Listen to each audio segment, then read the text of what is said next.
delivered me from the plague of coronavirus.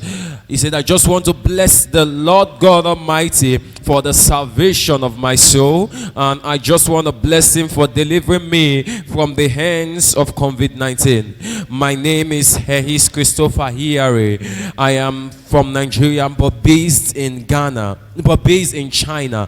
I was tested positive for the COVID-19 by the Chinese doctors on the 4th of April 2020. I told my pastor about it, Pastor Femi Akindele, and he told me there is nothing God can't handle. He kept me in intense prayers every day and would also check up on me daily. Glory to God. By the end of April 2020, I was declared negative. And not only that, I was declared negative, I was also discharged from the hospital where I was isolated for a month.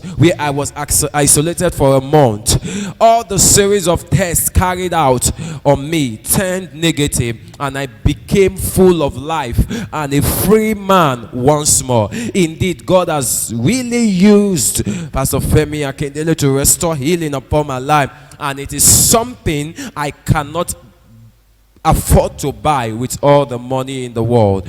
I give the Lord all the glory for this wonderful testimony. Put your hands together for God.